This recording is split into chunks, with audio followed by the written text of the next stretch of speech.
नमस्कार, मैं doctor Ramanivas Sharma Raman YouTube channel पर साइंस और टेक्नोलॉजी का कॉम्पिटिटिव सेशन लेकर के बच्चों आपके सामने प्लांट रिप्रोडक्शन का आज चौथा सेशन आपके सामने। 3 सेशन इस पर हो चुके हैं, जिसमें 2 सेशन थ्योरेटिकल सेशन थे।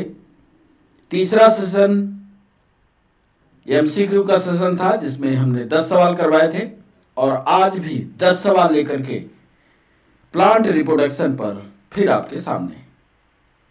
बच्चों, कैसे सवाल आप कर रहे हो, कैसे सवाल लग रहे हैं, ये सब कुछ आप कमेंट सेक्शन में लिखा जरूर करो। सेशन की शुरुआत करें उसके पहले चैनल को लाइक करना, चैनल को शेयर करना, चैनल को सब्सक्राइब करना, यह आपकी जिम्मेदारी है। बिना विलंब किए हुए हम आपको बता दें कि मेल रिप्रोडक्टिव सिस्टम को स्टेमन्स के रूप में जानते हैं और फीमेल रिप्रोडक्टिव सिस्टम को पिस्टिल के नाम से जाना जाता है।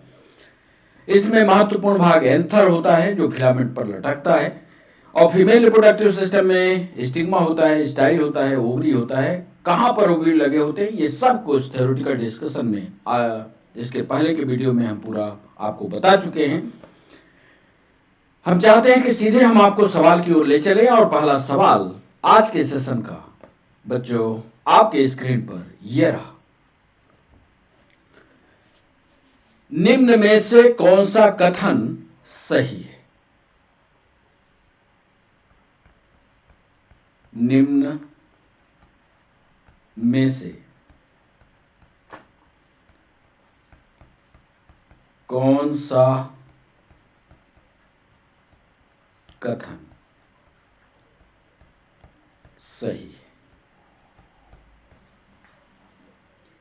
ए ऑप्शन दे रहे हैं,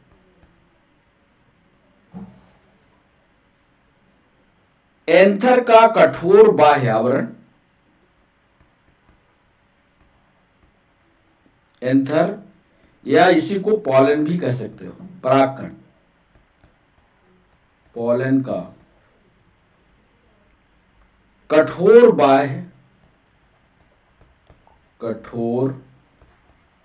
बाह्य आवरण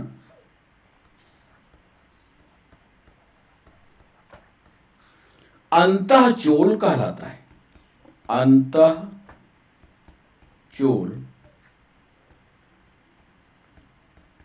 कहलाता है। बी ऑप्शन दे रहे हैं आपको, बीजाणु जन ऊतक अनुपस्थित होते हैं जिससे ओव्यूल का पोषण होता है। बीजाणु जन ऊतक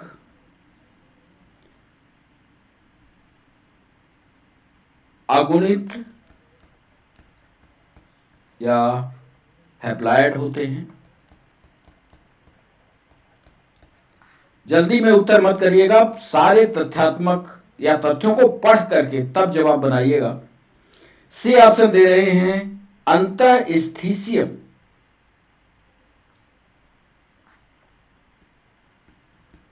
अंतःस्थीशियम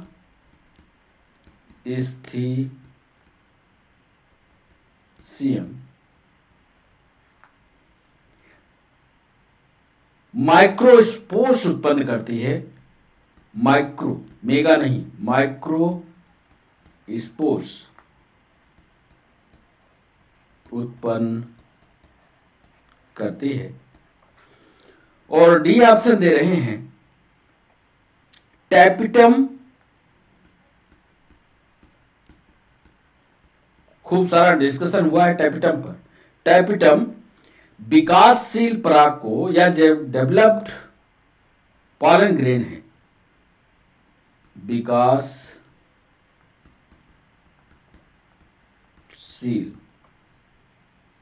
पराग को, विकासशील पराग को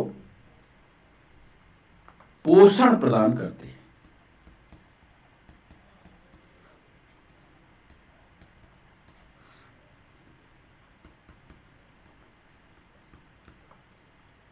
निम्न में से कौन सा कथन सही है?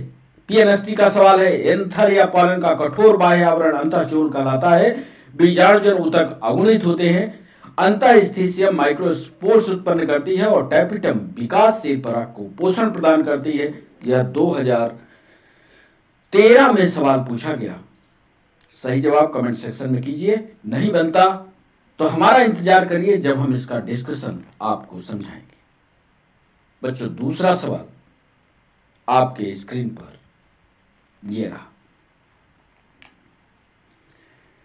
माइक्रो स्पोर्स की बात कर रहे हैं, लघु बीजाणु,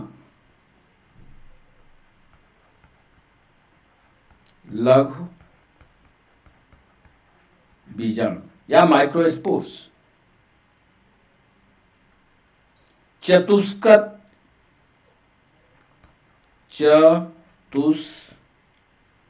चतुष्क यानी टेट्राहेड पराग कणों का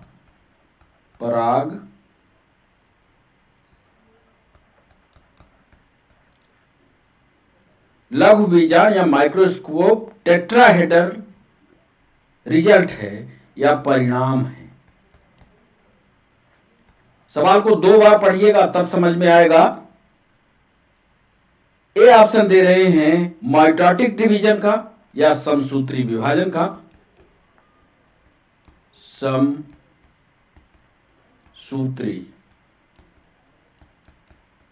विभाजन का, अंग्रेजी में इसको माइटोटिक डिवीजन कहते हैं। बी ऑप्शन दे रहे हैं अर्धसूत्री कोशिका विभाजन का, अर्धसूत्री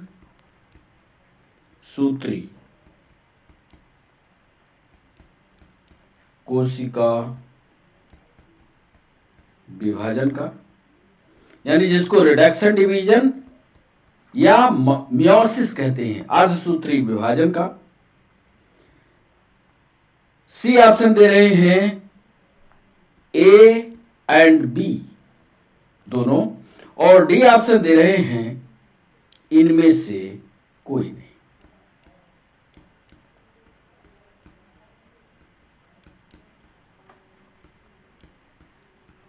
सही जवाब देने की कोशिश कीजिए। माइक्रोस्कोप टेट्राहेड्रल रिजल्ट है समसूत्री विभाजन का, अर्धसूत्री कोशिका विभाजन का, ए और बी दोनों का, यानी समसूत्री अर्धसूत्री दोनों का, या इनमें से कोई नहीं। सही जवाब कमेंट सेक्शन में कीजिए। तब तक तीसरा सवाल आपके स्क्रीन पर। पॉलन ग्रेन से ही जुड़ा हुआ यह सवाल, परागकण यानी पॉलन ग्रेन किसकी उपस्थिति के कारण, किसकी उपस्थिति के कारण अच्छे जीवाश्म के रूप में, अच्छे जीवाश्म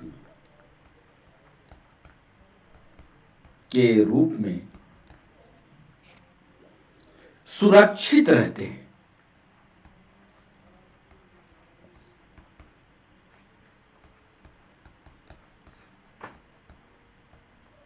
पॉलन ग्रेन किसकी उपस्थिति के कारण, मतलब एक लंबे टाइम तक सुरक्षित रहें, कौन सी ऐसी विशेषता पॉलन ग्रेन में होती है? बड़ा इंपॉर्टेंट सवाल। ए ऑप्शन, क्या वह मोटा एक्सोस्काइन है, मोटा बाह्यचोल है, जिसके कारण ये जीवाश्म के रूप में सुरक्षित हैं? लिख लीजिएगा, मोटा बाह्यचोल है। बी ऑप्शन दे रहे हैं, क्या यह अंतःचोल के कारण या अंतर वाली दीवार जो है वो मोटी है, इसके कारण यह सुरक्षित है, जीवाश्म के रूप में लंबे समय तक सुरक्षित है, फिर एक्शन में आ जाता है। सी ऑप्शन दे रहे हैं, क्या इस स्पोरोलैनिन है एक रासायनिक पदार्थ, स्पोरोलैनिन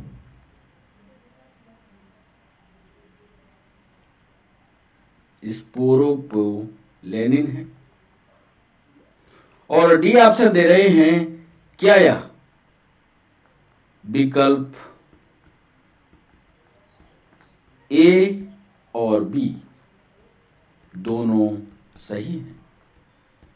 सोच विचार करके आज सवाल जो हैं वो सब के सब तथ्यात्मक सवाल हैं। नीट, पीएनएसटी, एमपीएसआई में से की परीक्षाओं से हमने सवाल को निकाला है। उन सवालों को करने की कोशिश कीजिए। हो सकता है ये सवाल के पूछने का तरीका बदल दे, पर जो सवाल आएंगे इसी के आसपास होंगे। पॉलन ग्रेन किसकी उपस्थिति के कारण अच्छे जीवाश्म के रूप में सुरक्षित रहते हैं? क्या वो मोटा बाह्यचोल है? क्या मोटा अंतःचोल है? क्या स्पोरोपोलेनिन है? क्या विकल्प ए और बी दोनों सही हैं? बच्चों, चौथा सवाल आपके स्क्रीन पर। अंतःचोल या इंटाइन, अंतःचोल जिसको इंटाइन बोलते हैं, इंटाइन, अंतःचोल बनी होती है, बनी होती है। सीधा सवाल पूछा। एक्साइन है और इंटाइन है। एक्साइन को बाह्यचोल कहते हैं, इंटाइन को अंतःचोल कहते हैं। हम पूछ रहे हैं, सिर्फ इंटाइन की बात कर रहे हैं आपसे कि इंटाइन बनी होती है। ए ऑप्शन दे रहे हैं, क्या इंटाइन सेलुलोज की है? बी ऑप्शन दे रहे हैं, क्या इंटाइन पैक्टिन की है? सी ऑप्शन दे रहे हैं, क्या सेलुलोज और पैक्टिन दोनों की है?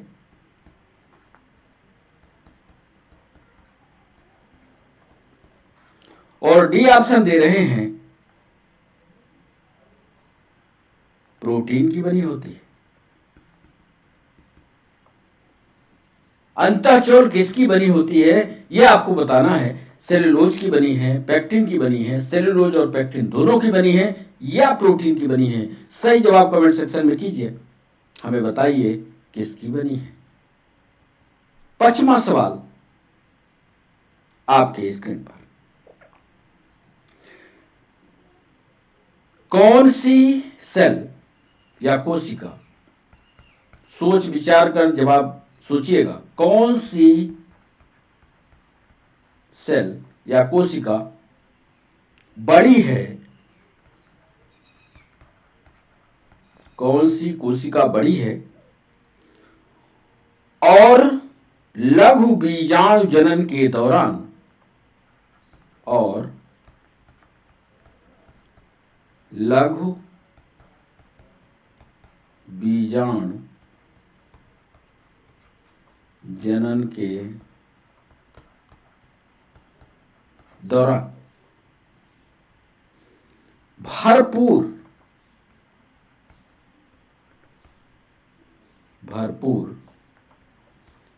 खाद्य संग्रह करती है?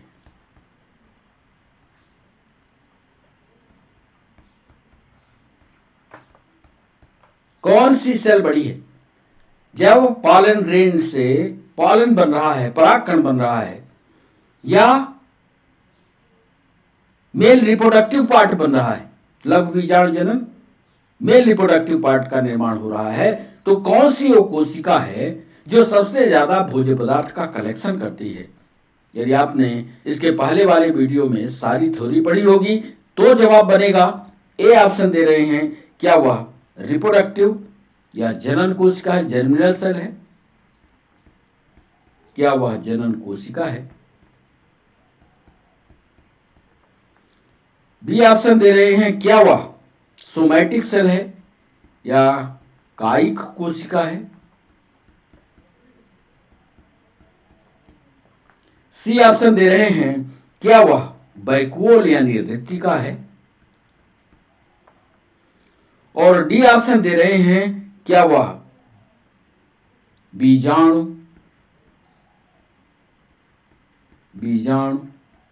मातृ कोशिका है? मातृ कोशिका है, स्पोर मदर सेल है। कौन सी ऐसी कोशिका है इन चारों कोशिकाओं में जो रिप्रोडक्शन के समय या जनन के समय या गैमीट के निर्माण के समय भोज्य पदार्थ प्रदान करती है गैमीट को, वो भी माइक्रोस्पोर्स को। मेगास्पोर्स तो फीमेल में बनेगा, माइक्रोस्पोर मेल में बन रहा है। मेल के माइक्रोस्पोर्स को भोज्य पदार्थ देने वाली कोशिका कौन सी है? कुल मिलाकर के ये सवाल, 5वां सवाल। सही जवाब कमेंट सेक्शन में कीजिए। 6वां सवाल आपके स्क्रीन पर। 6वां सवाल है, ये नीट में सवाल 2014 में पूछा गया। पराग गोलियां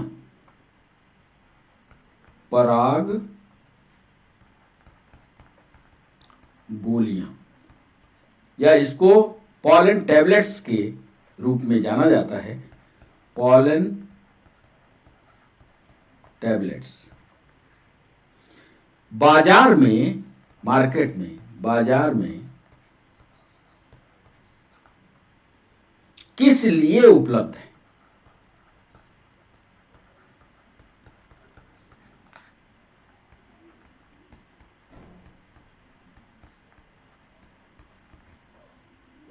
पॉलन टैबलेट बाजार में किस लिए उपलब्ध हैं? यह है सवाल। सही जवाब बताइएगा।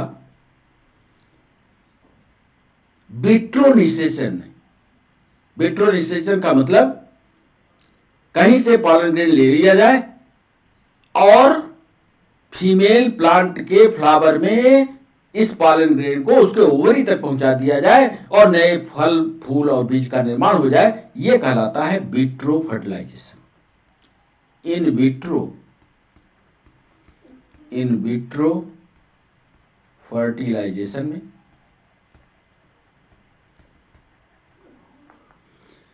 बी ऑप्शन दे रहे हैं। रिप्रोडक्शन प्रोग्राम में, जनन कार्यक्रम में, रिप्रोडक्शन प्रोग्राम में। सी ऑप्शन दे रहे हैं पराग गोलियां। ये छत्तीसगढ़ पीएससी में सवाल पूछा गया है। पराग गोलियां बाजार में किस लिए उपलब्ध हैं? इन विट्रो फर्टिलाइजेशन में, रिप्रोडक्शन प्रोग्राम में, आहार सप्लीमेंट्री फूड में। सप्लीमेंट्री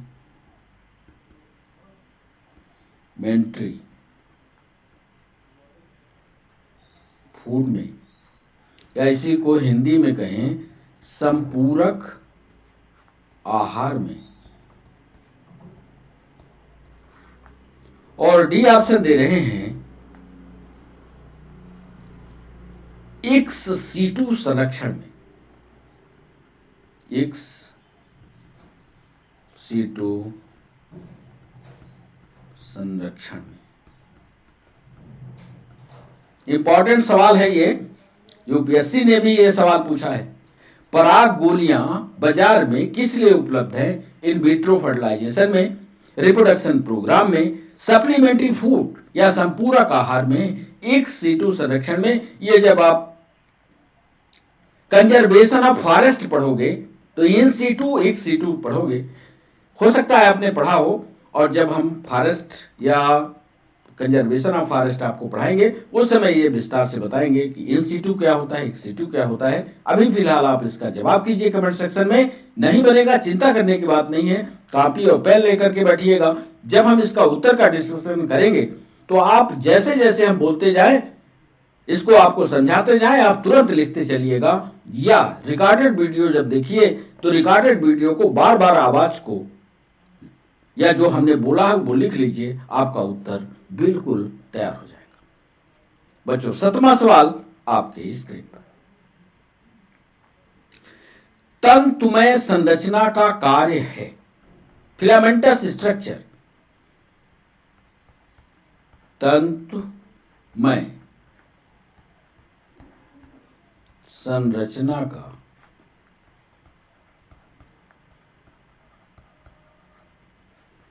कार्य फिलामेंटस स्ट्रक्चर का कार्य है। अब फिलामेंट कहां मिला, ये रिप्रोडक्टिव सिस्टम में आप पढ़िए प्लांट के, और तब बताइएगा इसका कार्य। ए ऑप्शन दे रहे हैं,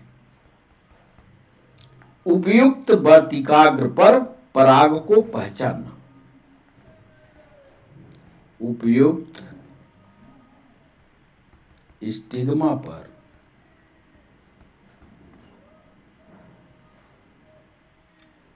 पराग को यानी पॉलन को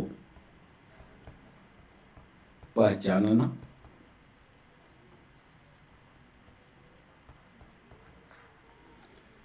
बी ऑप्शन दे रहे हैं, जनन कोशिका के विभाजन को प्रेरित करना। जनन कोशिका के विभाजन को प्रेरित करना। सी ऑप्शन दे रहे हैं, शहद उत्पन्न करना।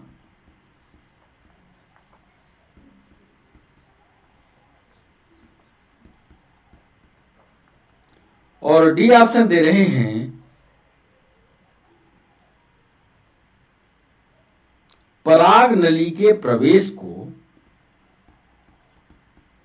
पराग नली यानी इसको अंग्रेजी में पॉलन ट्यूब कहते हैं। पॉलन ट्यूब को प्रवेश को डायरेक्ट करना या प्रवेश को निर्देशित करना।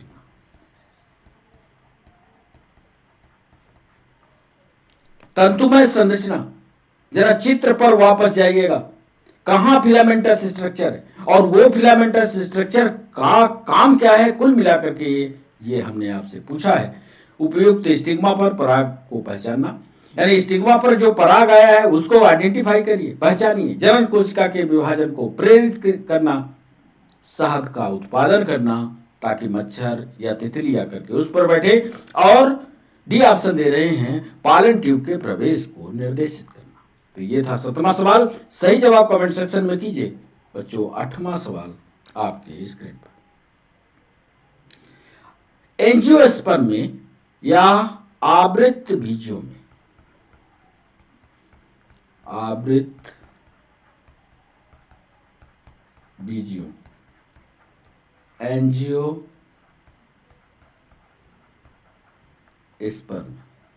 आवृत बीजों में लघु बीजाणु जनन और गुरु बीजाणु जनन, लघु बीजाणु जनन, माइक्रोस्पोर रिप्रोडक्शन, मेगास्पोर रिप्रोडक्शन या गुरु बीजाणु। आवृत बीजों में एंजियोस्पर्म में लघु बीजाणु जनन और गुरु बीजाणु, मतलब माइक्रोस्पोर और मेगास्पोर दोनों की बात कर रहे हैं, होते हैं। कहां होते हैं, कुल मिलाकर के ये सवाल हम पूछने वाले हैं। ए पूछ रहे हैं, क्या यह परागकोश या एंथर में होते हैं, एंथर में होते हैं। बी ऑप्शन दे रहे हैं, क्या ये बिना अगले विभाजन के, बिना अग्र विभाजन के गैमीट्स बनाते हैं या युग्मक गैमीट्स बनाते हैं। सी ऑप्शन दे रहे हैं, अर्धसूत्री विभाजन में भाग लेता है, अर्धसूत्री यानी मियोसिस,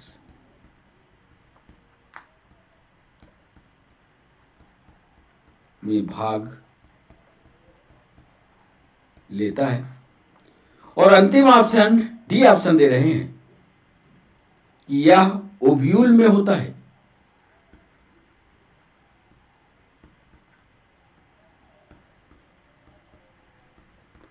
सवाल हमने पूछा था कि लघु बीजाणु जनन यानी माइक्रोस्कोप स्पोर और मेगा स्पोर कहां रिप्रोडक्शन की प्रोसेस करते हैं? क्या पॉलन ग्रेन के अंदर करते हैं या क्या एंथर के अंदर करते हैं? बिना अग्र विभाजन के गैमीट का निर्माण कर लेते हैं?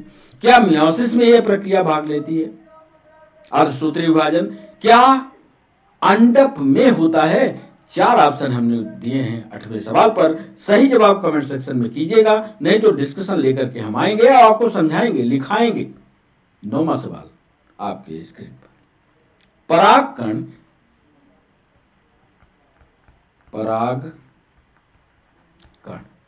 यानी पॉलन ग्रेन किस तापमान पर संरक्षित किए जाते हैं? किस तापमान पर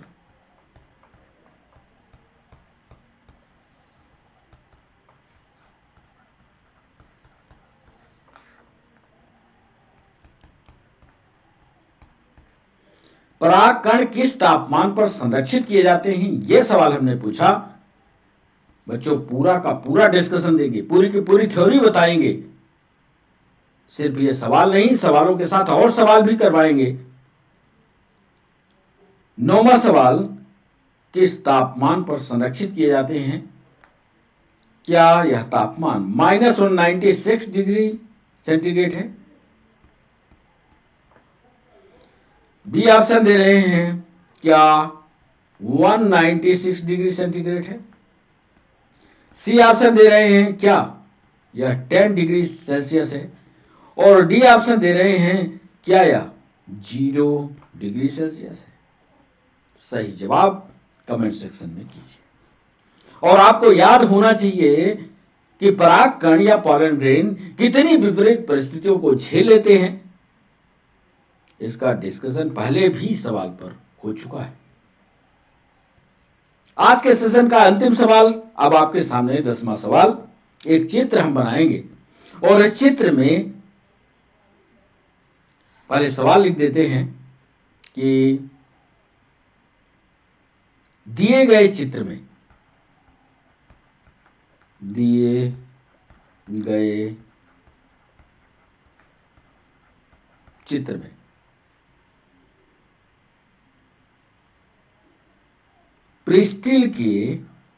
प्रिस्टिल यानी फीमेल रिप्रोडक्टिव सिस्टम, प्रिस्टिल के किस भाग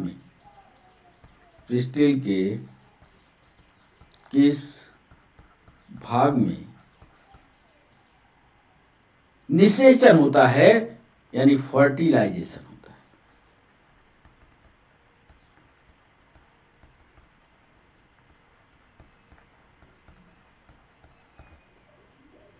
चित्र देखेंगे। पहले चित्र को हम बना करके आपको दिखा देते हैं। चित्र कुछ ऐसा है।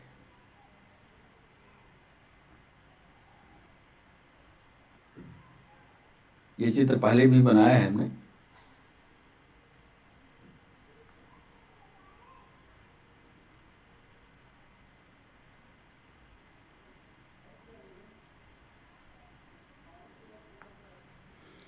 हम आपसे पूछना चाह रहे हैं, ये ए,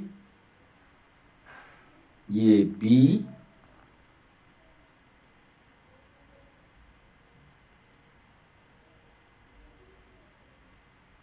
और ये बीच वाला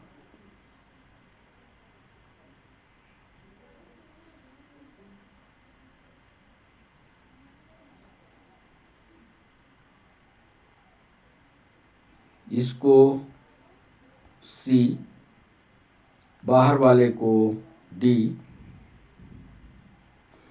और नीचे वाले को ई। 3 नाम से सूचित किया, A B C D E, 5 नामों से। इन 5 नामों को एक क्रम में हम लिखेंगे और आप बताएंगे कि सही है कि नहीं। ए ऑप्शन दे रहे हैं ए बराबर वर्तिका, बी बराबर वर्तिकाग्र, सी की जगह लिखिएगा बीजांड, डी पर लिखिएगा पुष्पासन थैलमस, और ई पर लिखिएगा अंडाशय। यहां पर इसकी अंग्रेजी में लिख दें, वर्तिका माने स्टाइल, वर्तिकाग्र माने स्टिग्मा, बीजांड माने ओव्यूल, पुष्पासन मीन्स थैलामस, और इसका मतलब ओवरी। बी ऑप्शन देखिए, ए अंडाशय, बी पुष्पासन, सी बीजांड, और डी वर्तिका, और ई वर्तिकाग्र। सही आपको बताना है, ए सही बी सही।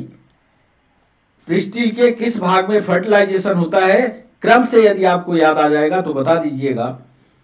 सी ऑप्शन दे रहे हैं,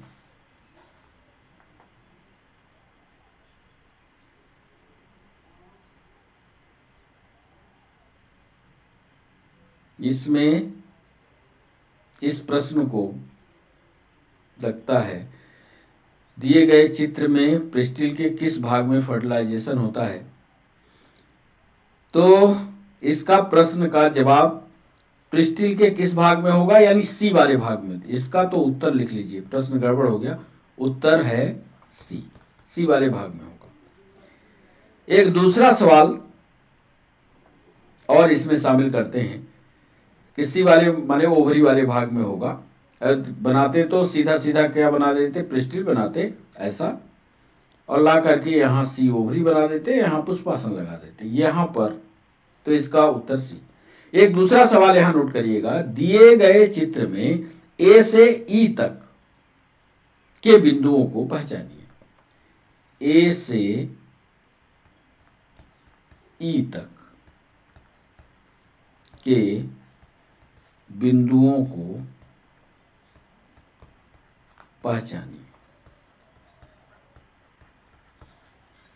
देखिए आपको वो बिंदु सारे के सारे याद आते हैं कि नहीं, इसके लिए ये सवाल शामिल किया। सी ऑप्शन दे रहे हैं, ए पुष्पासन, ए पुष्पासन,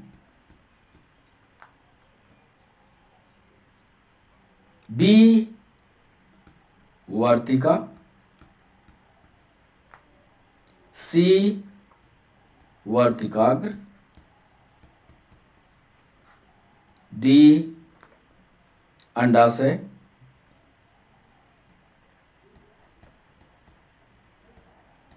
और ई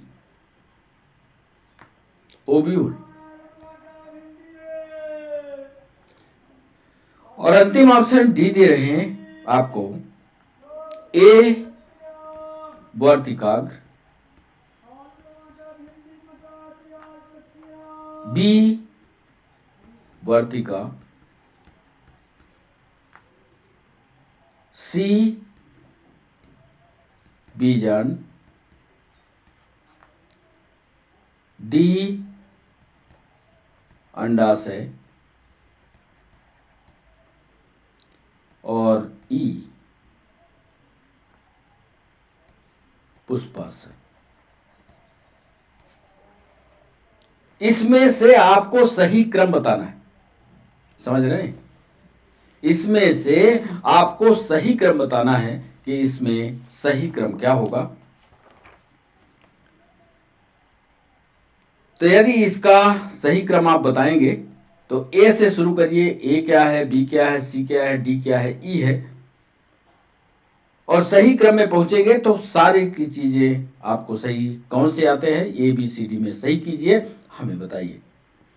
और नहीं तो हम जब डिस्कशन से वापस आएंगे और 10वें सवाल पर आएंगे तो इसको विस्तार से आपको फिर से एक नया डायग्राम बना करके आपको दिखाएंगे। अब बच्चों हम चलते हैं उस पहले सवाल पर। आप कॉपी और पेन अपने साथ जरूर रखिए ताकि जो हम बोलते हैं, लिखेंगे नहीं, जो हम बोलते हैं उसको आप लिख पाए, कारण उसका लिख पाए, समझ में आपके आ पाए। तो आइए पहले सवाल पर। पहले सवाल पर निम्न में से कौन सा कथन सही है, यह सवाल था। इसमें सही जवाब आपको बताना है कि पहला सवाल का सही ऑप्शन क्या होगा। इसका सही जवाब होगा डी। इसका सही जवाब होगा डी।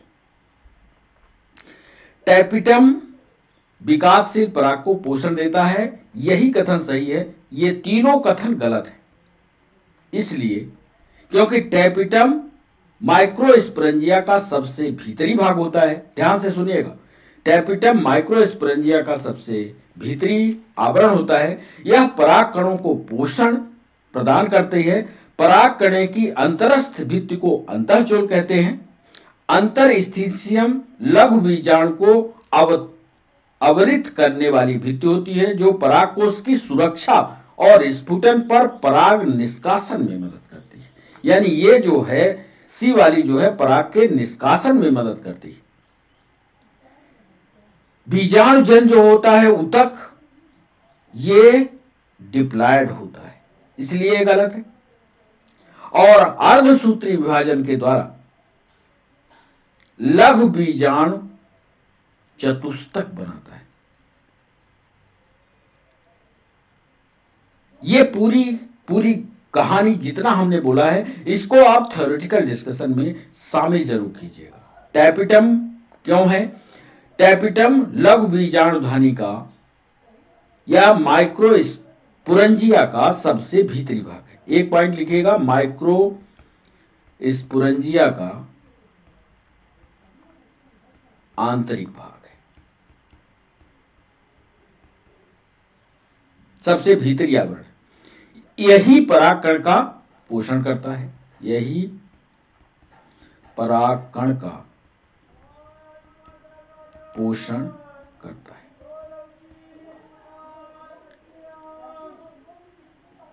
परागकण की अंतरस्थ भित्ति इंटाइन कहलाती है। एक पॉइंट ये भी,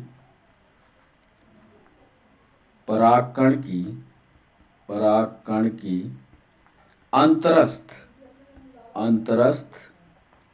भित्ति इंटाइन है, इंटाइन कहलाते हैं। ये वाली जो अंतःस्थितियम माइक्रोस्पोर उत्पन्न करती है, ये ऐसा नहीं करती। ये सिर्फ परागकोश जब फटता है तो फटने में उसके मदद करती है और स्प्रेड करने में, फैलाने में मदद करती है। और ये भी याद रखिएगा कि बीजाणुजन जो होता है, जो ऊतक है, ये हमेशा याद रखिएगा कि ये हमेशा हैप्लॉयड नहीं होता, डिप्लॉयड होता है। तो बस इतना इसके थ्योरेटिकल डिस्कशन में लिखिएगा। आइए दूसरा सवाल पूछ रहा, लघु बीजाणु चतुष्क पराग कणों का किसका परिणाम है? आप याद करिए, ये एक चित्र हमने बनाया था, ऐसा बाई लोब चेंबर वाला वो चित्र था, याद आ गया होगा आपको। ऐसा एक चित्र बनाया था और इसमें 4 कोशिकाएं हमने चारों किनारों पर रखी थी।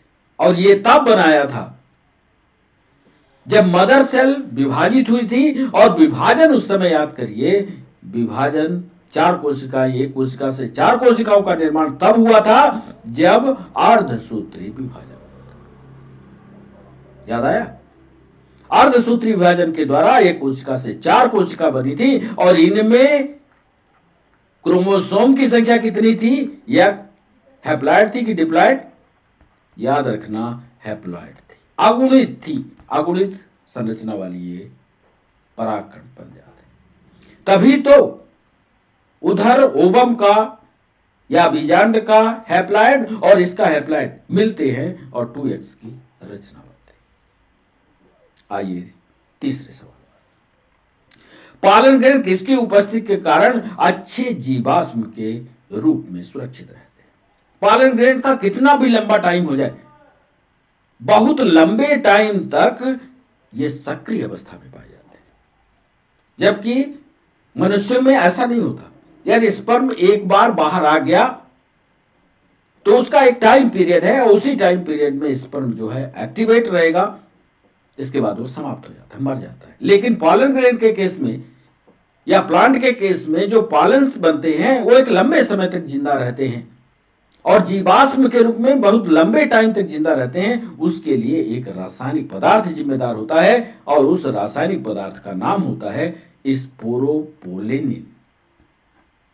ना तो उसका बाह्यचोल जिम्मेदार है, ना अंतःचोल जिम्मेदार है, ना विकल्प ए और बी दोनों जिम्मेदार हैं, बल्कि यह रासायनिक पदार्थ इसकी सुरक्षा करता है, स्पोरुलिन की, और इसी के कारण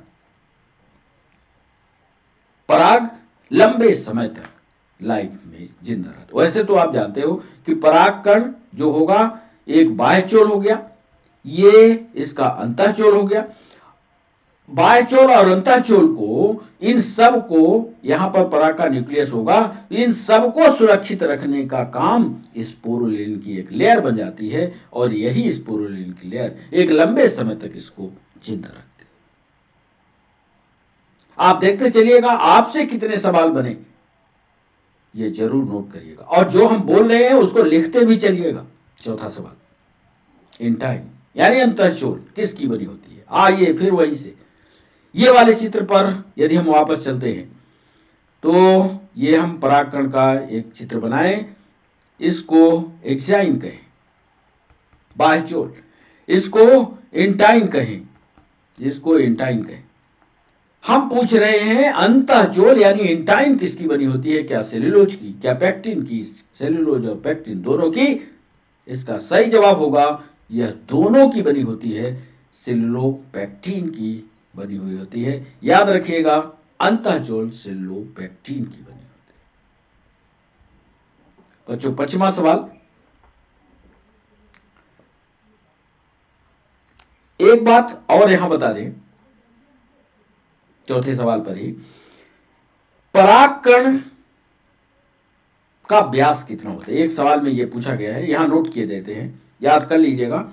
यह 25 से 50 माइक्रोमिलीमीटर, 25 से 50 माइक्रोमिलीमीटर इनका व्यास होता है। यह भी सवाल पूछा, 25 से 50 माइक्रोमीटर व्यास के होते हैं। इनको कवर करने के लिए एक्साइन और इंटाइन होते हैं। स्पोरुलिन का बना होता है, प्रकृति में कठोर और संरक्षण देने वाला होता है। स्पोरुलिन की वजह से ये अत्यधिक तापमान में भी ये तो सुरक्षित रहते हैं और यही स्पोरुलिन यहां भी सवाल में काम करेगा। ये देख लो, यही स्पोरुलिन एक लंबे समय तक और कठिन तापमान पर भी, कठिन तापमान पर भी पॉलन जिंदा रहते हैं। किसकी वजह से? स्पोरुलिन की वजह से। तो ये भी याद रखिएगा। 3-4 सवाल एक साथ किया करिए। पांचवा सवाल, कौन सी सेल बड़ी है और लघु बीजांडजनन के दौरान भरपूर खाद्य संग्रह करती है? एक बात तो यहां यह बता दें कि जब परागकण वयस्क हो, यानी जब पॉलन ग्रेन वयस्क हो, तो 2 कोशिकाएं होती हैं, 2 सेल बनते हैं, 2 सेल बनती हैं। एक को कहते हैं सोमैटिक सेल, याद कर लेना, एक को सोमैटिक सेल या कायिक कोशिका और दूसरे को जेनाइटल सेल या जर्मिनल सेल या जनन कोशिका। जब वयस्क पॉलन ग्रेन हो जाता है तो दो कोशिकाएं बनती है, एक को कायिक कोशिका, एक को जनन कोशिका कहते हैं। कायिक कोशिका बड़ी होती है और खाद्य पदार्थ का संग्रहण करती है। तो इसका जवाब मिल गया कि ये बी इसका सही जवाब होगा। और एक चीज और याद रखना कि जो ये सोमैटिक सेल होती है, सोमैटिक सेल के अंदर बहुत सारे न्यूक्लियस होते हैं, बहुत सारे केंद्रक होते हैं। इसका मतलब मल्टी न्यूक्लिएटेड होती है कायिक कोशिका। लेकिन यदि इसी के बात को जनन कोशिका के साथ जोड़ें या जर्मिनल सेल के साथ जोड़ें, जनन कोशिका छोटी होती है। एक चीज याद रखिएगा, ये साइज में छोटी होगी और इसका जो जीव द्रव्य होगा वो सघन होगा, छोटी सघन जीव द्रव्य होगा, सघन जीव द्रव्य होगा। और एक और प्रमुख बात, एक ही केंद्रक होगा। ये बड़ा इंपॉर्टेंट सवाल है, एक ही केंद्रक होता है, याद रखें। तो ये 5वां सवाल। 6वें सवाल पर आइए। पॉलन टैबलेट बाजार में किस लिए उपलब्ध है? इन विट्रो फर्टिलाइजेशन करवाना हो क्या उसके लिए होती है? गोलियां क्या उसके लिए है? क्या रिप्रोडक्शन प्रोग्राम चलाने के लिए? प्लांट में जो प्लांट विकसित ना हो रहा हो, फूल नहीं निकल रहे हैं, क्या उसके लिए? क्या सप्लीमेंट्री फूड के रूप में है? क्या एक्स सिटु संरक्षण में है? इसमें सही जवाब होगा सप्लीमेंट्री फूड के रूप में। 6वें सवाल को याद रखिएगा, इसकी गोलियां बाजार में जो उपलब्ध होती हैं या सप्लीमेंट्री फूड के रूप में, क्योंकि इसमें विटामिन पाए जाते हैं, इसमें पोषक पदार्थ पाए जाते हैं और पोषक पदार्थ के कारण न्यूट्रिएंट होते हैं। पोषक पदार्थ के कारण बाजार में फूड सप्लीमेंट के रूप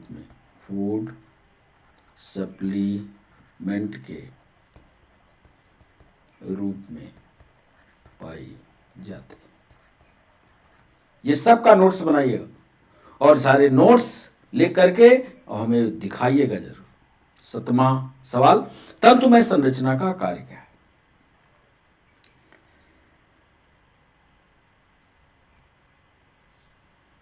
तंतुमय संरचना का सही जवाब आपको बता दें, पराग नली में प्रवेश को निर्देशित करना। कैसे? एक चित्र हम बनाते हैं और चित्र से आप समझने की कोशिश कीजिएगा। ये था, आपको याद आ रहा होगा, स्टिग्मा हम बना रहे हैं। स्टिग्मा स्टाइल से जाता हुआ नीचे गया था और फिर ये ओवरी थी और ओवरी जो है वो थैलेमस पर स्टेबल थी। ठीक, अब यदि यहां पर पॉलन ग्रेन आता है, ठीक, तो ये पॉलन ग्रेन जैसे यहां आता है, ये जहां आया वो कहलाया स्टिग्मा, ये जो पाइप थी ये कहलाई स्टाइल और ये कहलाई ओवरी। जैसे ये यहां पहुंचता है, यहां से एक तंतुबद्ध ट्यूब बनती है। चित्र देखिएगा, थ्योरेटिकल डिस्कशन में हमने इसको शामिल किया था। ये स्टिग्मा से जो ट्यूब बनती है, ये परागकण को यहां से उठा करके और सीधे ओवरी में पहुंचाती है, जहां पर ओव्यूल होते हैं या बीजांड होते हैं। तंतुमय संरचना का कार्य सिर्फ इतना है कि पराग नली के प्रवेश को निर्देशित करना, पराग नली इस जो जा रही है इसके डायरेक्शन को बताना, ये तंतुमय संरचना का काम होता है। यानी इसका सही जवाब होगा डी। लघु 7वें सवाल का, सहायक कोशिकाएं का तंतुमय समुच्चय कुछ रसायन पोषी क्रियात्मक पदार्थ कैल्शियम ऑक्जेलेट स्रावित करती हैं और पराग नली को अंडक के बीजांड द्वार की ओर मार्गदर्शित करते हैं। एक चीज ये याद रखिएगा, ये जो यहां पर जैसे ये पहुंचता है तो ये जो ट्यूब बनती है, ये ट्यूब एक रासायनिक पदार्थ बनाती है जो रसायन पोषीय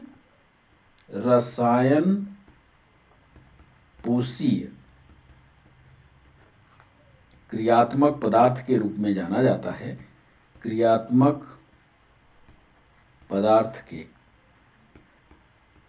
रूप में जाना जाता है। और यह रासायनिक पदार्थ कैल्शियम ऑक्जिलेट निकालती हैं। यह सवाल नीट में पूछा गया है, कैल्शियम ऑक्जिलेट, कैल्शियम ऑक्जिलेट होता है। तो इसका भी नोट्स बनाइएगा, बड़ा इंपॉर्टेंट सवाल ये भी है। 8वें सवाल पर एंजियोस्पर्म में लघु बीजाणु और गुरु बीजाणु, माइक्रोस्पोर और मेगास्पोर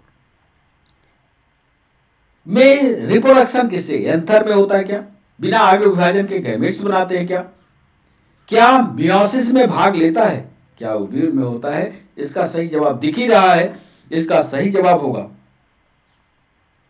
सी, यानी अर्धसूत्री विभाजन में दोनों भाग लेंगे, क्योंकि ये 2x हो गए 2x हो गए, तो 2x को हाफ x करना पड़ेगा, हैप्लॉइड करना पड़ेगा। हैप्लॉइड करने के लिए अर्धसूत्री विभाजन की जरूरत होगी। यदि हैप्लॉइड नहीं हुआ